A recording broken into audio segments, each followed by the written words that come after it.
Okay, we are slowly coming live. Everyone is ready. Oh, wow. Great. Okay, everyone. Welcome to our next ARCS chat. My name is Robin Bauer-Kilgo. I'm really excited for today's ARCS chat just because it's something kind of new. This week, we've gathered a bunch of colleagues from across emergency and disaster response communities, all in celebration of FAIC's annual May Day Prep tradition, which was established by the Society of American Archivists and Heritage Preservation many years ago. So our plan here today is to give you all a taste of just what a virtual tabletop exercise is, and that you could possibly run at your institution and then answer questions from the audience. But first, I'm going to lay some ground rules for our online virtual event.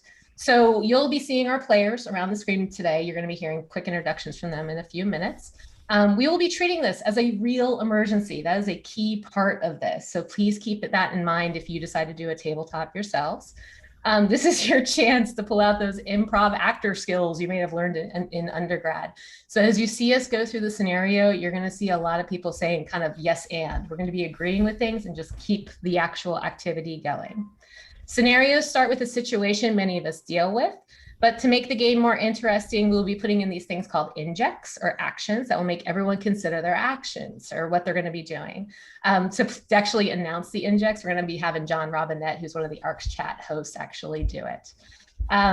We're also going to be utilizing all sorts of fun acronyms. That's part of emergency planning, right? So you're going to be hearing things like ICS, Incident Command Structure, which is the structure we're going to be utilizing today. Also some other ones thrown out as we do the activity. If you have a question about one of the acronyms, just throw it over in the chat and we'll be sure to define it later on.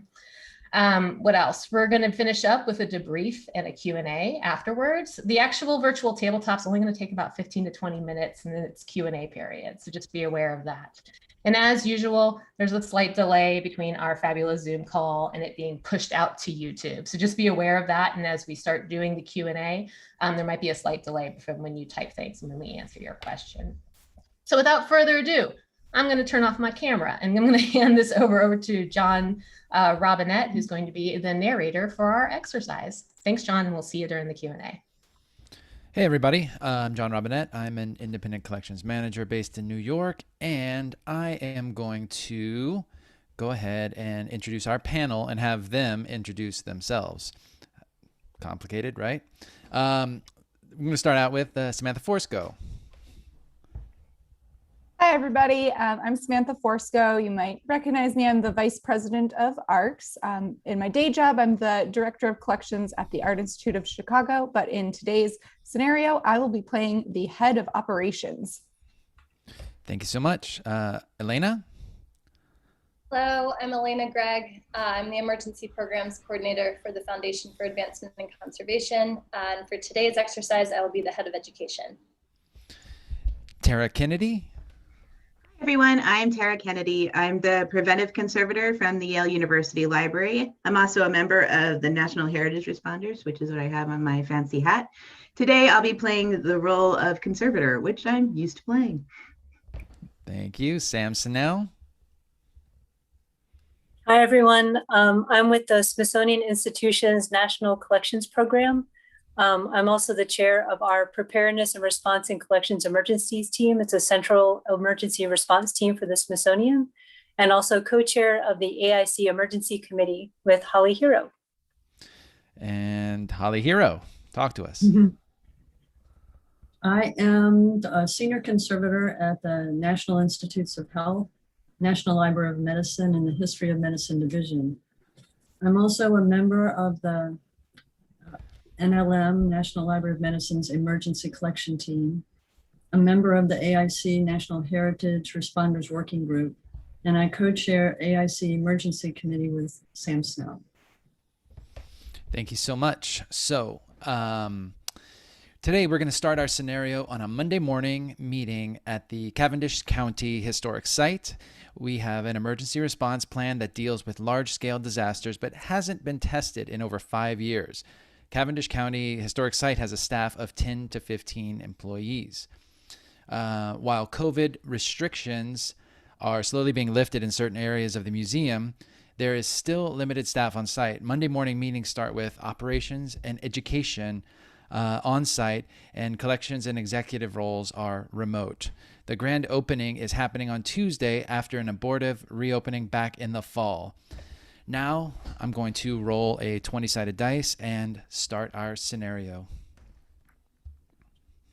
Hi, I want to welcome everybody to the meeting, our regular Monday morning meeting that we have.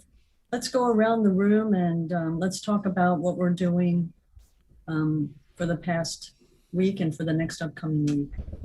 Let's start with Sam. Hi, everyone. This is Sam, head of collections. And what I've been doing is I'm touching base with the collections staff to make sure that they're all set for reopening the museum, or if there are any last minute concerns. We've been doing sweeps through collection storage and coordinating with conservation for gallery walkthroughs and exhibit modifications that were needed while we were closed. I'm also checking in on conservation's review of some items that just came in for loan. That's it for me. Samantha, let's hear what's going on in operations. Yeah, we've been very busy getting ready for reopening. I'm on site today, as you can tell from my the HVAC system in the background where I'm taking this call. We're doing a lot of cleaning, making sure the facilities are very clean right now, and we're also getting our security staff ready to enforce the social distancing and mask mandates that we have. So that's what our focus is today. And Elena, what's going on in education? Yeah, so I'm checking in with our visitor services associates to see if they're ready for tomorrow. We're also in touch with security and with facilities to make sure that the cleaning schedule is up to date, just in advance of visitors arriving on site. And longer term, we're looking into what programs we can have both this spring and this summer. That's all on our end. Thanks, everybody. And now for inject number 1. Oh no, I just got a note from one of our facility staff who are doing rounds today. It seems like there's been a leak that's been going on. A security guard found some dripping water. It looks like it's coming from maintenance room 51. He's contacted the facility manager who's turned off the water, and we placed buckets underneath there, but it looks like it's close to collection storage. Samantha, do you know what kind of pipe burst? Was it, a sprinkler? Was it sewage piping? I'm not sure yet. We're still sort of looking at what's going on. I'm sending staff over there now to get into that mechanical room, see what's going on. Have they checked any of the rooms next door, which, that's collection storage right there. And we want to make sure that none of the collections got wet. It does look like it is near a collection storage room. So I think we might need to get on that. Okay, well, let us know how we can support, and I'll get somebody over there as soon as possible. Okay, I think it's time that we start the incident command protocols that we've talked about in the past. And I'm going to go ahead and assign roles to everybody. I'll be the incident commander. Sam will be who's head of collections, will head the collections team. Tara will oversee salvage team. Samantha will oversee the operations team, and Elena will deal with all communications. Here's some of my initial thoughts. I'll contact the insurance company. Samantha, do a walkthrough of the building with the security staff. Have any of the leaks spread to other areas or other floors beneath? Use the floor plans and ID and document the affected areas. Go ahead and stabilize the environment by checking the temperature, relative humidity, air circulation, and collection storage. Set up fans to start circulating the air. Give me, the collections team head, Sam, and education's Elena, an update and findings at the top of each hour. Please direct any media questions to me or Elena, head of education. The question for us to answer is, can we have our rescheduled grand opening on Tuesday? I will report the leak to the rest of the staff, and let's move forward. Great. I will get that staff going on the rounds so we can pinpoint where exactly this issue is going. We already have Bob's Plumbing on contract, so I will make sure to get in touch with Bob and get him out here ASAP to deal with this. I'll report back as soon as I have more information. Do you know if Thank you. water has been restored to the site? Right now it's turned off as we are trying to pinpoint where things are. I don't want there to be more water happening while we're trying to figure out where exactly it's going on. Do we need it turned on again, or should I keep it turned off for now? We'll just have to know for reopening whether, Okay, whether it's restored. we'll get that looked at as soon as we can. Thank you. And we're going to go ahead and work with Samantha for operations and make sure that we get the environment stabilized for the collections. I'm going to put together a documentation team to be ready to get on site and document what's been happening and get that uploaded into the database as quickly as we can so that we've got the record going. And I'll reach out to conservation and get them to get on site and check on the collections and start the salvage team.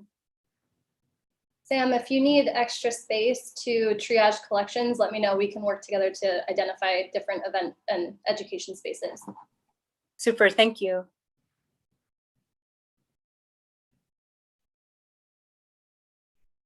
And now inject number 2. So I have an update. Conservation is on site and wants to join the call to give us an update on what's going on. So Tara, can you give us an update for the group? Yes, so I did enter the collection storage area that was adjacent to where the pipe burst, and the leak has trickled down into one range, and I'm going to just take a look and see if anything was damaged, because I know that's where some of our priority loaned objects are. Right now it's wet and humid, so but luckily it seems to be confined to only one range in the collection storage, thank goodness. So I'm going to go check that out with my technician, and I will let you know what we find and get back to y'all. Do you need some more Great. fans, Tara? You need some fans and dehumidifiers? Let me get Yes. some staff over to you with some fans and dehumidifiers. I'll Yes. text them right now. Yes, please. All right, I'll be back. What is an update on the facilities, Samantha? Any damage to any other areas? Do you know yet? It looks confined to this mechanical room and the room below it, which does, as Tara mentioned, look to be collection storage. It does seem like we've pinpointed where exactly it's happening from, though, which is great news. So we'll work on getting that. It does seem like it's just that area, though. Great, thank you. And now inject number 3. I have more bad news, guys. I just heard back from Bob's Plumbing, and they are busy right now. They can't send anybody out to our site today. I know that's who we had on our MOU. So what would you like me to do, Holly? Please find an alternate plumber. And Elena, at this point, I think it's time to start working on a statement about our facilities grand reopening. Can you do that, please? Yes, I'll prepare a statement for both social media and for the local news network. Thank you. And Tara, are you back on the line with us? Yes, I'm here. So I took a look, and it seems that, as I mentioned, the range, it's only the one range, and it looks like it's a series of about 10 archival boxes that got wet and some frame pieces, including this one piece that I'll share the screen here so y'all can see. Can you all see? There's some water that basically it got to the bottom of the piece, and then it started to trickle up into the piece. So I unframed it to let it dry.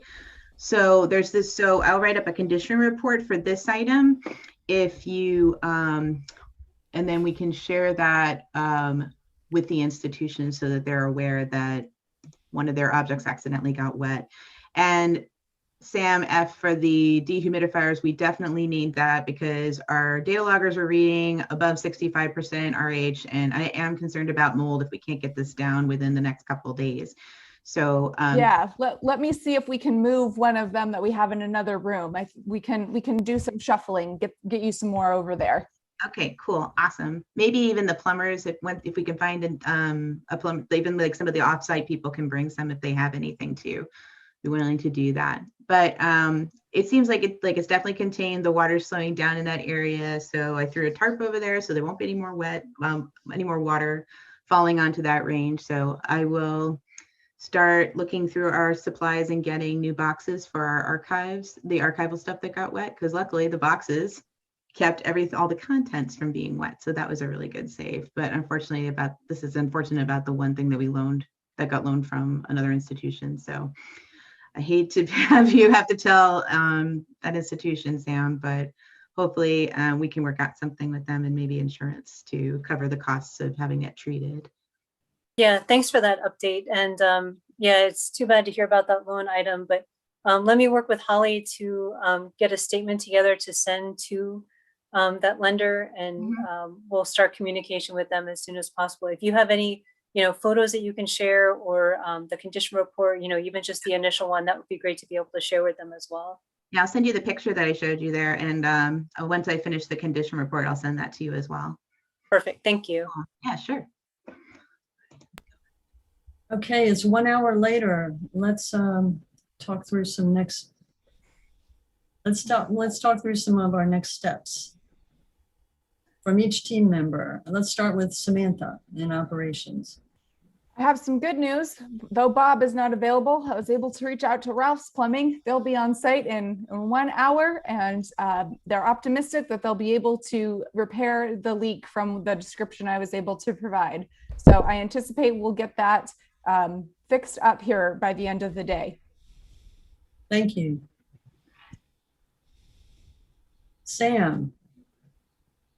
Holly, thanks for looking over those documents for our loaning institution. I got that out to them. And Tara, thanks for the updates to include with the photos and the condition report. That was really helpful. And I also contacted our insurance to give them a heads up about what's going on and start that process as well for the documentation. And Tara, do you have any updates from conservation and next steps for us? So thanks for the dehumidifier, Sam. That really is like bringing the RH down. I'm trying to, I'm trying to not make it too dry in the space because I don't want any composite objects to get warped or anything like that, since we have to bring it down to a reasonable level. So that's actually not going to be conducive to mold. So I think we're good with that. We've started to do some cleanup with our wet backs from the floor, and that's going to help with reducing the relative humidity as well. And we're going to rehouse the collections that did get wet. Luckily, we just have to replace the boxes. And we'll see what we can do about the one object, depending on what the institution wants to do.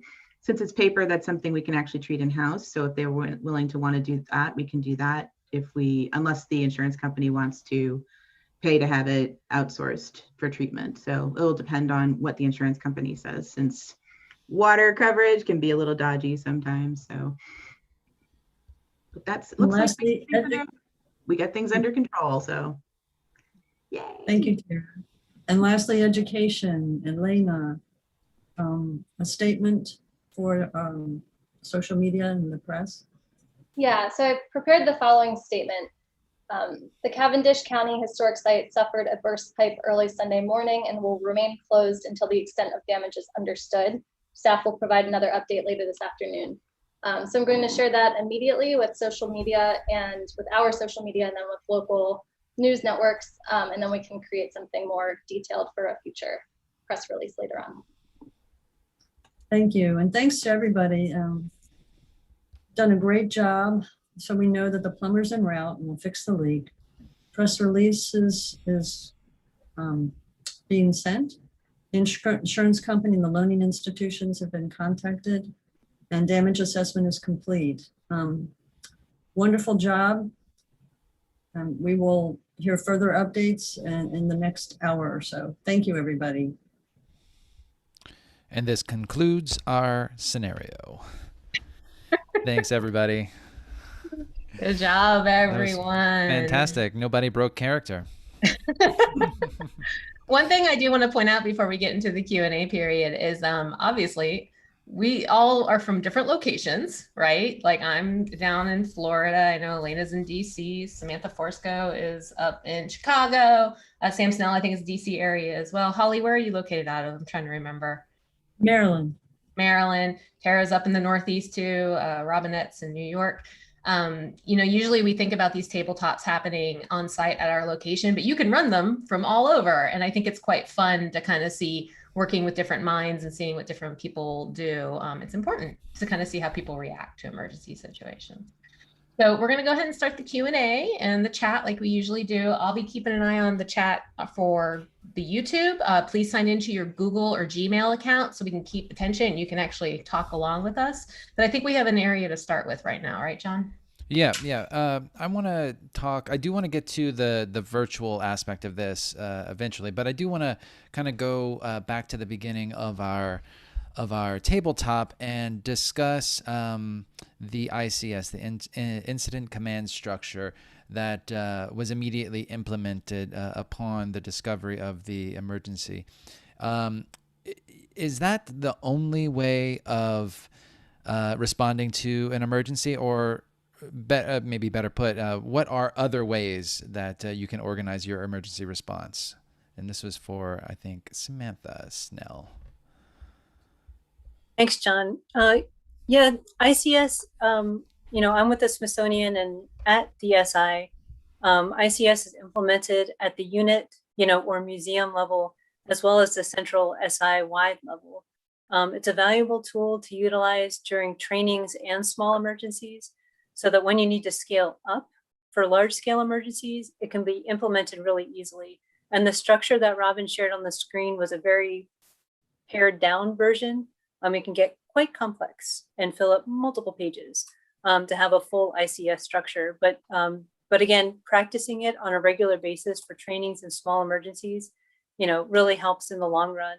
And at the Smithsonian, we're fortunate to have a Central Office of Emergency Management that organizes our Central Emergency Operations Center, or EOC, and that provides guidance to the museum level EOCs. And the structure of these EOCs is based on FEMA's emergency support functions. For example, for my office, for National Collections Program, we're the Cultural Heritage Unit, and we're ESF4, Emergency Support Function 4, which in non-Smithsonian world are the firefighters, which is appropriate because often collections are the firefighters, that we're the ones that report on site, we're the boots on the ground to get things done and always prepared. So those are, they're similar, but they're just different labels, but you can implement them and utilize them often for training and, again, those small to large scale emergencies. Thank you so much. Robin, what's going on? Anything in the chat happening yet? Yeah, we have a question already. It says, this looks like a great model to present a tabletop to our museum team. I would like to know how thorough your script was and how much was improvised. I mean, this is pretty much Saturday Night Live here. Oh, yeah. Like, all off the cuff. I can take that one a little bit just because I helped kind of design it. I like to call it an enhanced outline. So I basically we had points that we wanted to hit during it. The injects were definitely written out, but the main things you need for this kind of an exercise is you need a scenario. So you got to pick, what disaster is going to happen at your institution. A lot of people will knee jerk and just say hurricane, wildfire, like they like to go for the big ones, right? Because they're more exciting and sexier or whatever. We decided to purposely do one which was a plumbing leak because that can happen anywhere. Most institutions have pipes going through their area, sometimes directly through the collection storage, which is always exciting when you see that. And I know I've seen it multiple times, so don't be like— That's what everyone thinks is, oh, wow, this is exciting collection storage. Exactly. But I don't want people to feel ashamed, I guess, if they have that in their institution, because like I've seen it a lot, and sometimes you have what you have, right? Like you got to deal with your world. So we purposely picked a lower scale one just because we wanted to talk about how you would handle it. And beyond that, we wrote out the injections, but beyond hitting some points, we kind of let everyone run with it to kind of see how they would react to the situation. So, it kind of depends on the level of your actors and kind of how people are going to be reacting within the scenario itself.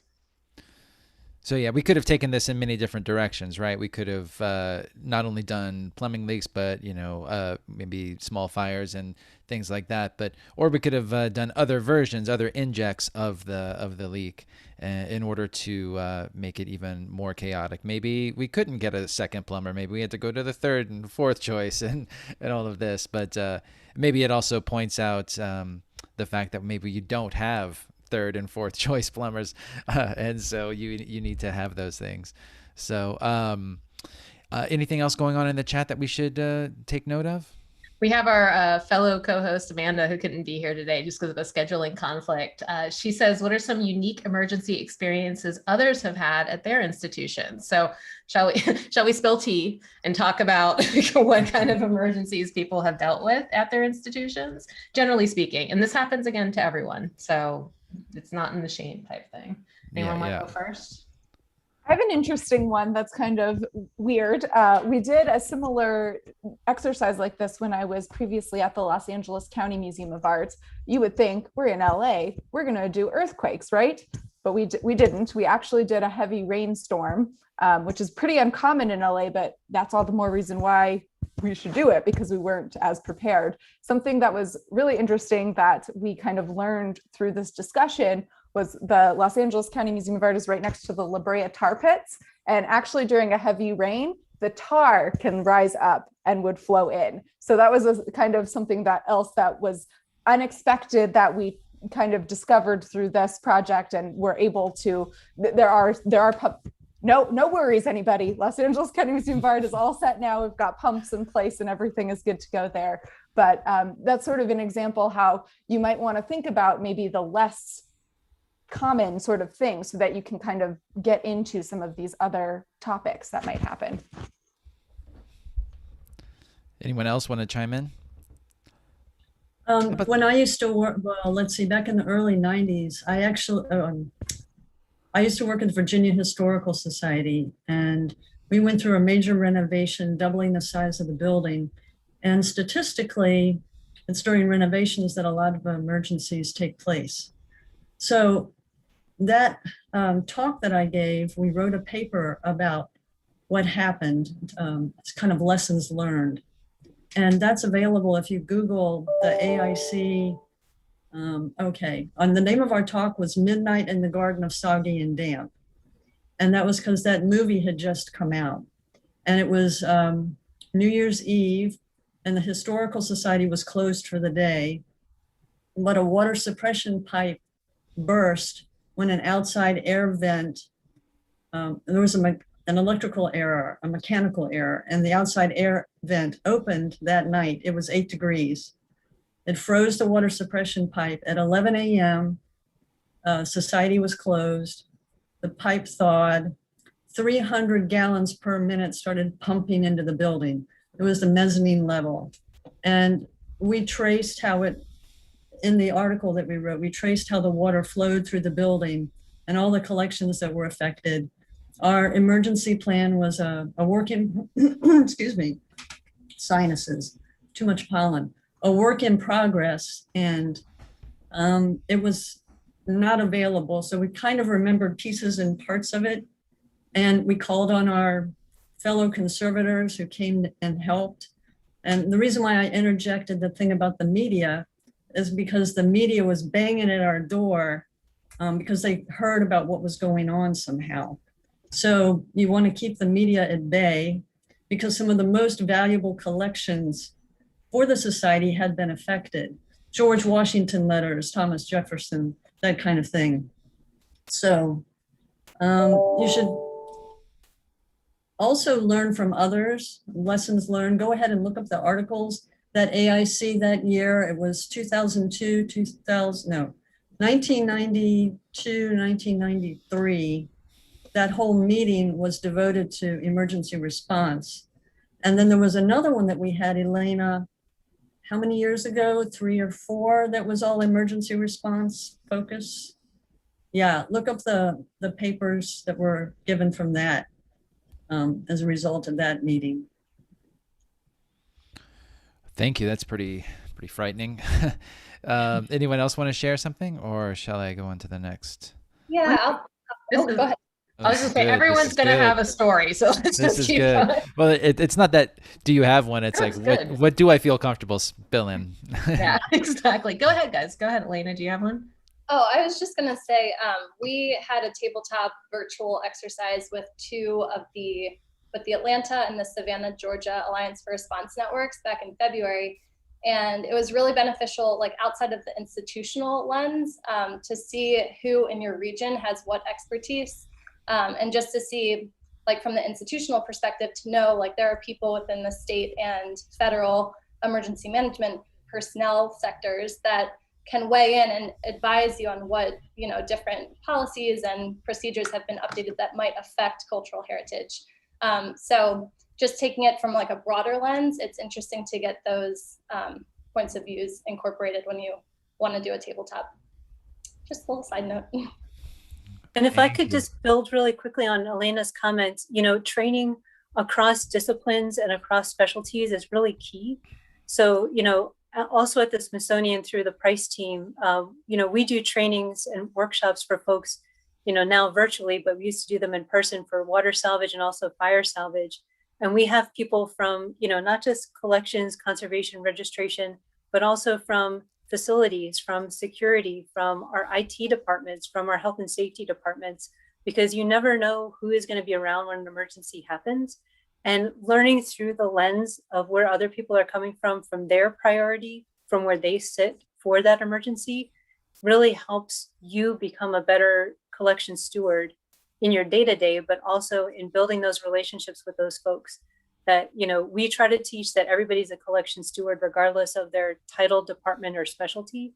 And we hold that true in our trainings and workshops. And it's so vital to make those relationships and build those bridges in the good times, so that when the emergency, not if, but when the emergencies happen, you've already built those relationships and can call, you know, Joe Schmo over there and, oh yeah, I remember when we were in the workshop together. Yes, let me come and help you with this. So that's key. Hey, Sam, can we build on that? And this is open to everybody. Someone did write into the chat. They were wondering, how do you determine who participates in the tabletop exercises amongst your staff? It's sort of along the lines of what you're just discussing. Maybe we can elaborate further. Everyone. Yeah, I'm definitely on the all hands, as many as you can get going. And you don't have to necessarily, something I've done in the past too is we'll have like the collections, conservator, facility staff talking about that, you know, their activities, but then also, you know, the communications people might be having their own separate meeting going on too at the same time. They come up and meet and share the information together. So you might be able to even segment it. The same disaster's happening, but you have different people working on different aspects of it. All of them are important, but you know, you can. This really should be everybody. That's basically the end of that. Is it doesn't? Even if you think it doesn't relate to you, there's parts of it that will, and by going through it, you'll kind of get a better idea of what those are going to be.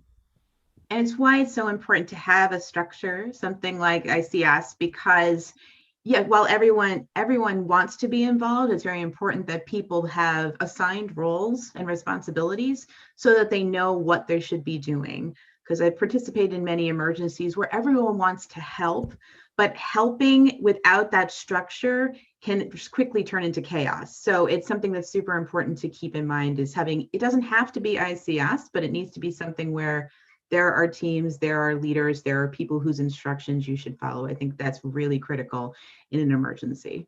It might also be helpful to try a tabletop without the head people around too, that's my favorite when thing. The disaster's happening. It's happening while the executive director is on their vacation in, you know, Fiji. That's when the disaster is happening. So it's can be really helpful to do them kind of both ways, right? With everybody missing some key people, the more disaster planning and scenarios you can do, the better, the more prepared you'll be.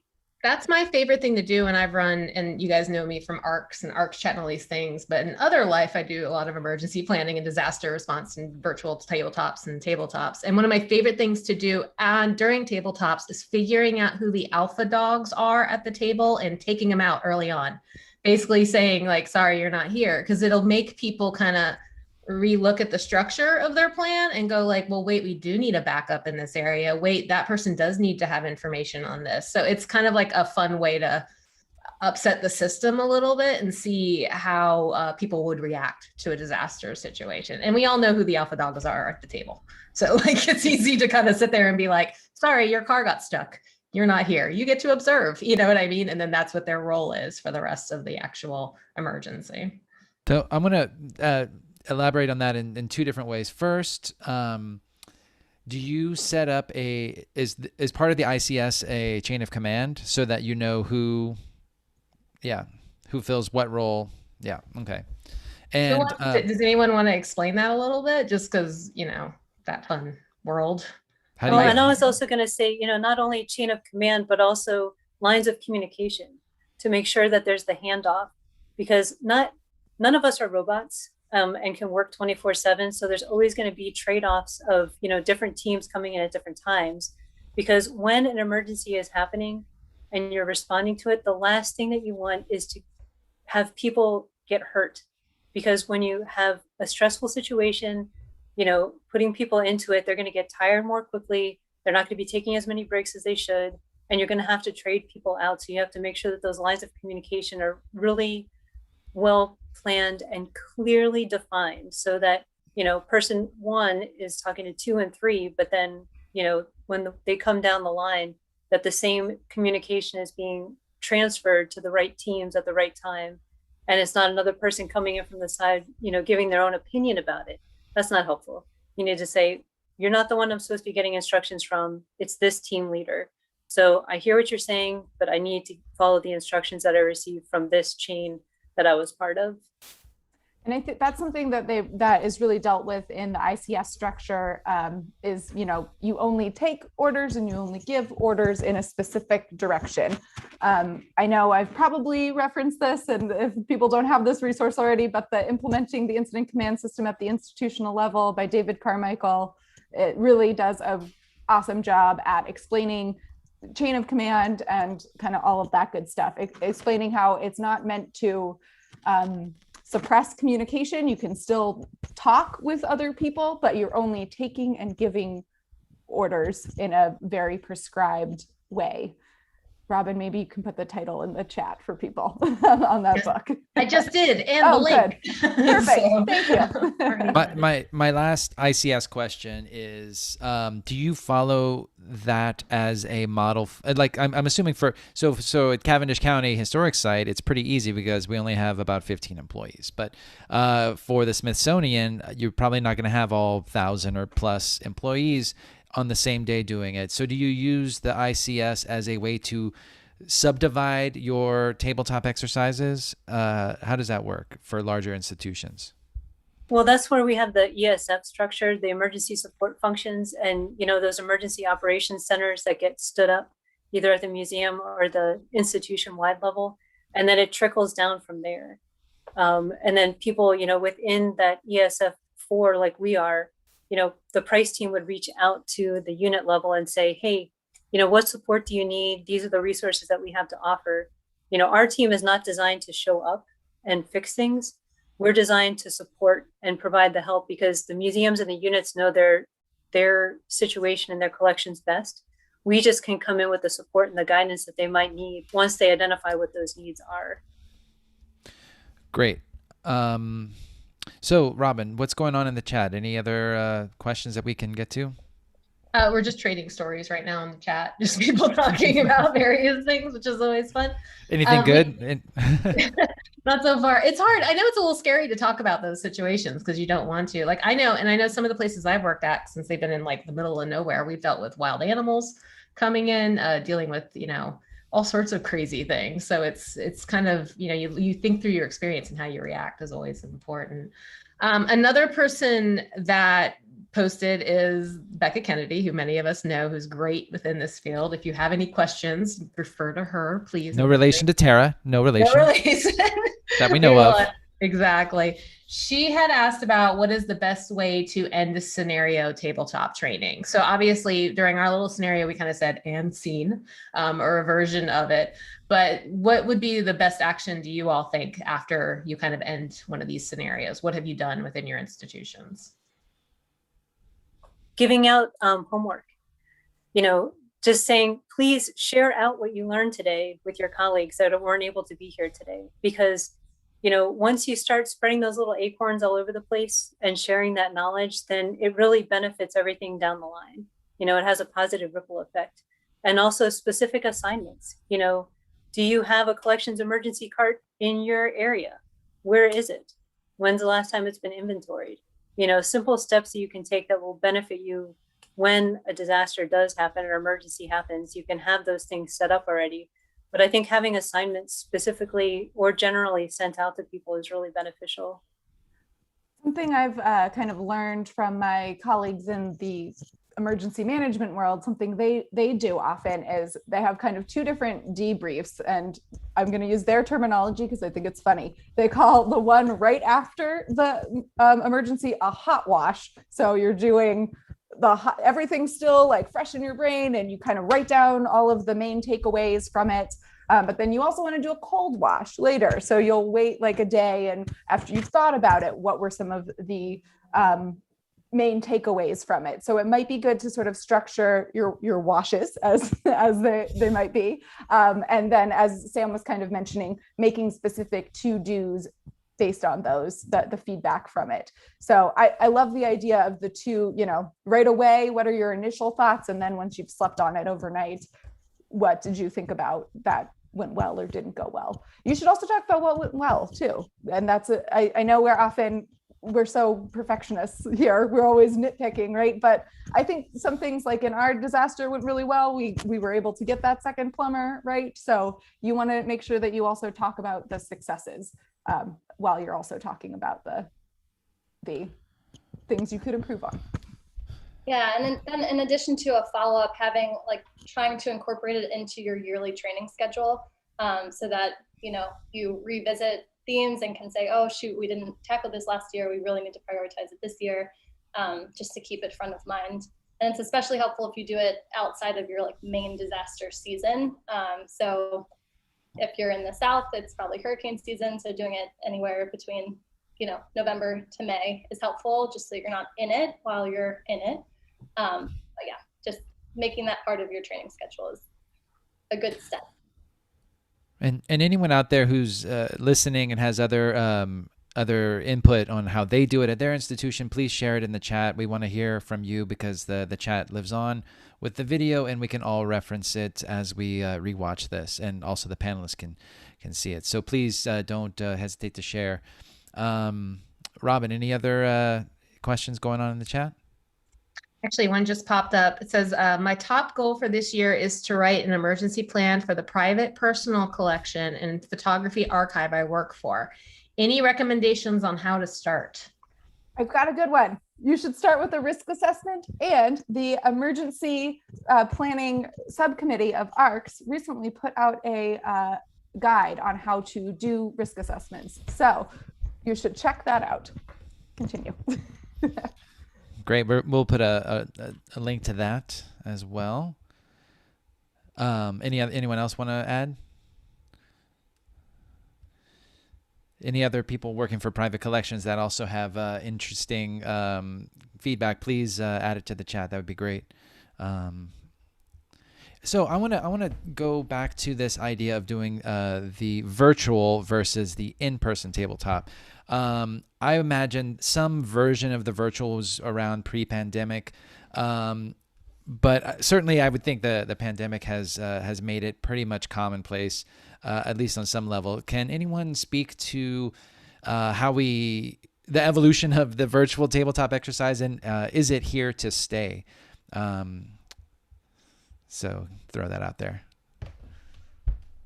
I mean, what we're talking about moving forward for our workshops for the SI, for collection staff and all staff, is to have a hybrid, because there's a lot of value in covering a lot of information through virtual tabletops and lessons and modules and things like that. and really utilizing that in-person time for the really specific hands-on training opportunities, as opposed to like what we used to do in the past for workshops was we'd have a couple days of, 1.5 days almost was spent on presentations. And then, there was a half day for the actual hands-on portion. And it's hard for people to be able to devote that much time for training like that. So if we have a hybrid version that we can share out a lot of information and presentations virtually and have those discussions beforehand and really keep more precious that time for the hands-on and keep it more concentrated is something that we're talking about internally.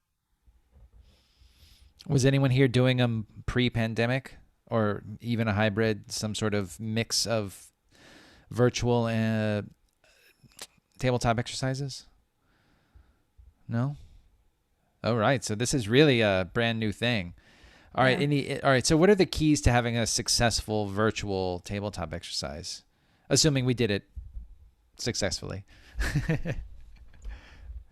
Good internet connection. Yeah. Good. I think for a virtual tabletop, it's good to have a smaller group, no more than 10-ish people, just so that people feel like they can be actively involved and participating. Otherwise, I feel like it gets a little intimidating and a little chaotic. So yeah, just having maybe multiple for a bigger institution, multiple of smaller groups. Anyone else want to add to that? I think it's important. I would say this also for an in-person one, but don't make the scenario too big and overwhelming. And I think that's especially true with this virtual side of things because it's going to be weird and awkward. So I think that sort of especially is true. We did our injects on this. They were really sort of simple injects. We didn't have and then the executive director was 9 months pregnant and was giving birth in the middle, don't get too wild with it, keep them sort of reined in and small and manageable. Right. So that's my advice for in-person, but I think that it's even more important in this virtual setting because there is just so much that could happen in this virtual setting that it is important to keep it manageable and small. Is part of your planning in terms of the scenarios and the injects, has that changed because of the pandemic? And what I'm thinking of when I say that is the idea that there's fewer staff on site. Is that something you were kind of always prepared for, say, for a weekend versus a weekday, or is this something new? So, I already mentioned too, I always like to throw out the most important people at the top and pretend that they're not there.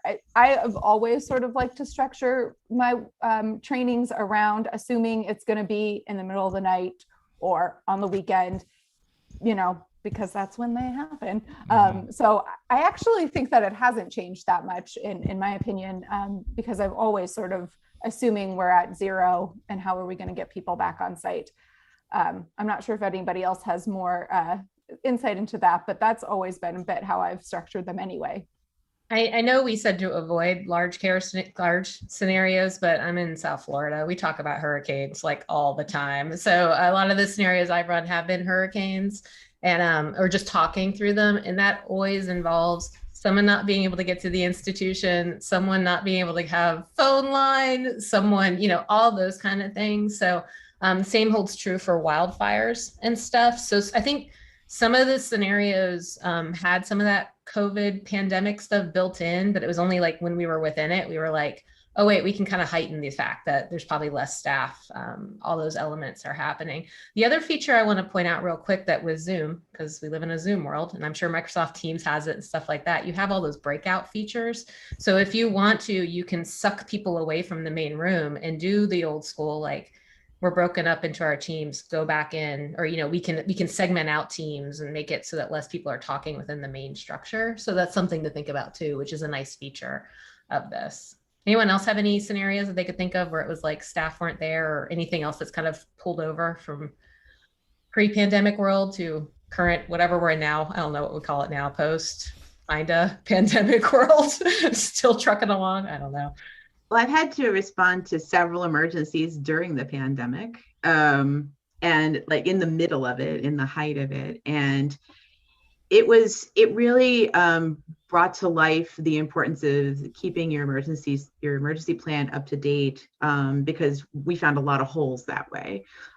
Simply, no one was on site. I think I was the only one with security, and I had to dig out supplies from my NHR kit in order to go, like an N95 respirator, because it was mold. There was a bad mold outbreak in our historic sound collection from a very long leak that someone finally found, and trying to contact things like vendors who weren't closed, because the recovery process for something like audiovisual materials was incredibly complicated and not something we could do in-house. So it really brought to light a lot of things where, like, thinking about scenarios where everything is closed, you can't get, like Bob's Plumbing not being available, like which of the audiovisual recovery vendors would be open. Luckily there was one that was open, but then I had to do things like ship things to my house instead of shipping it to the library, because I needed the tubs to pack the tubs to send them to the audiovisual vendors. There's just a lot of different details that you don't know until you're actually in it. So that particular emergency, there was a flood in our library. That was another one that I had to do. And that was a much larger scale emergency, but more regular because it was books. So something I'm used to rather than audiovisual tapes. Is shipping to your house part of your emergency plan? It wasn't. But the whole library was closed. So I was like, okay, ship the tubs to my house and I'll take the tubs to the library and pack them and send them. Yeah, that is not part of the emergency plan. I guess that's part of the improvisation that goes on. Yeah, so this is where my past improv classes and acting classes have come in handy. I can pivot really well. Yeah. Another Robin, thing sorry, go ahead, Holly.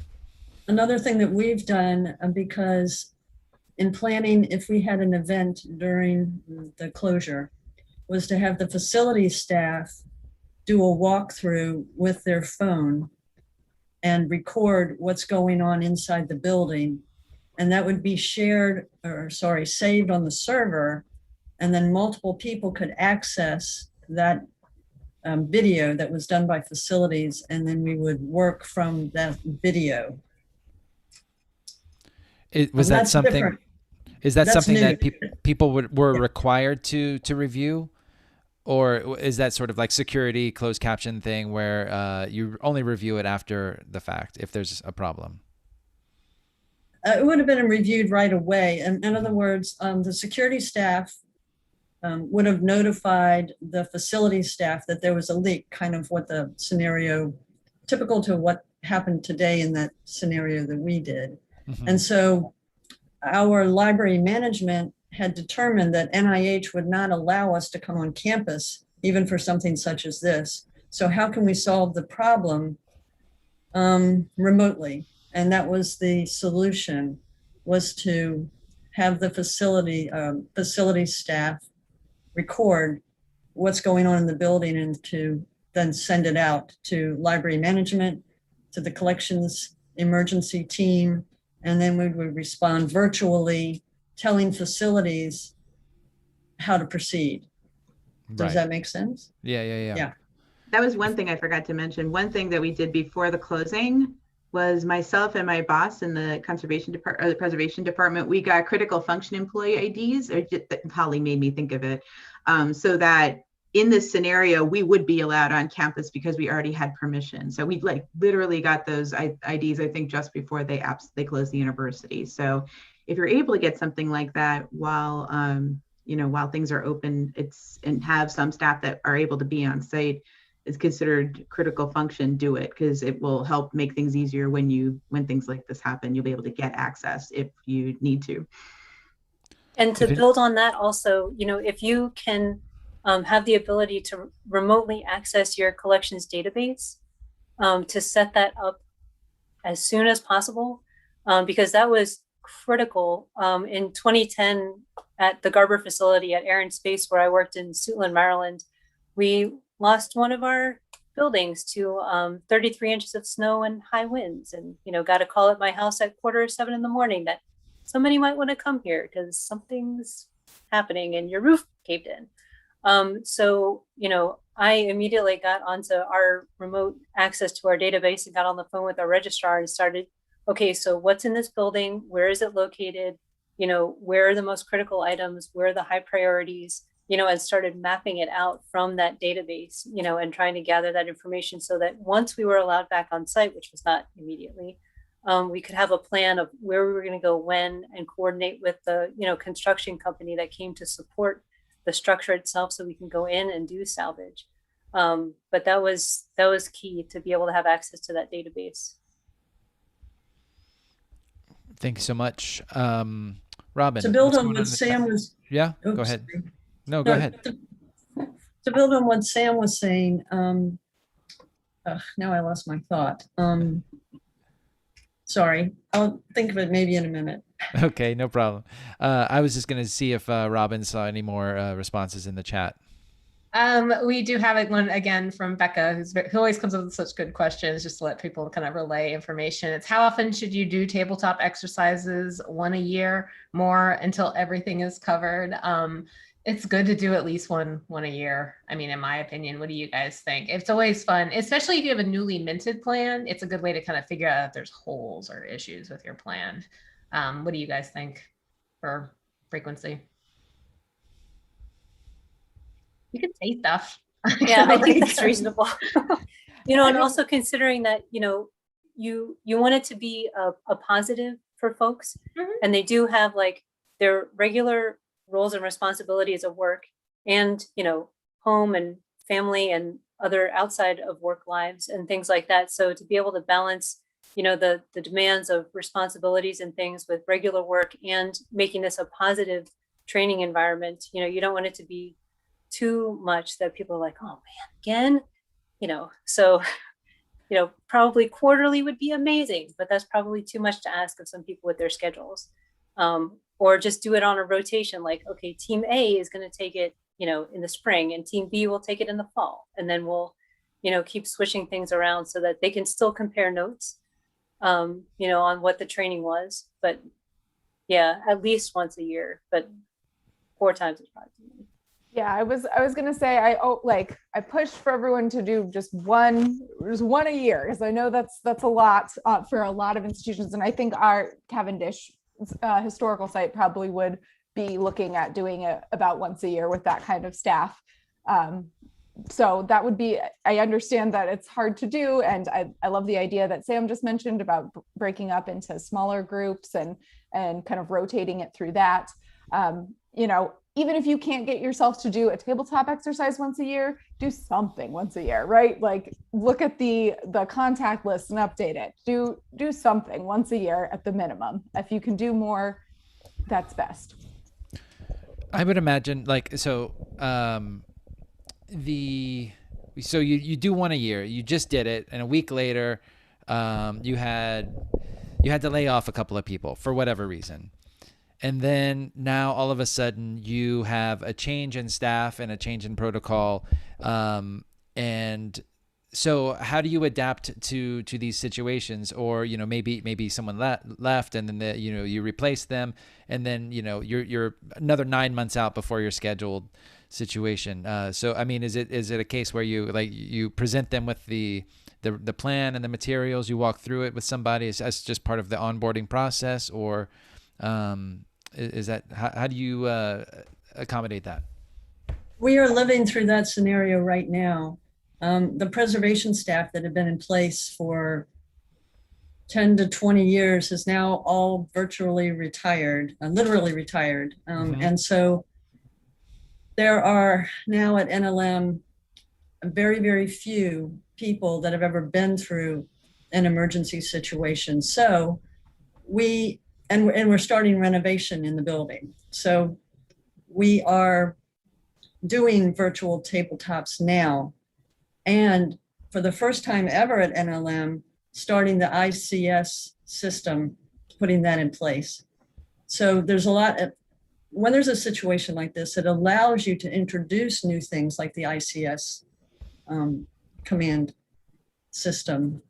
And it's going along quite well because the new folks to the staff are realizing, wow, at first they thought, oh, we don't need this. Why are we doing this? This is a waste. But as we were going through the various tabletops, they were like, whoa. And I introduced to them the book that's been written that Samantha mentioned, and they've now realized that the book had already been purchased and was in the collection. They're all reading it.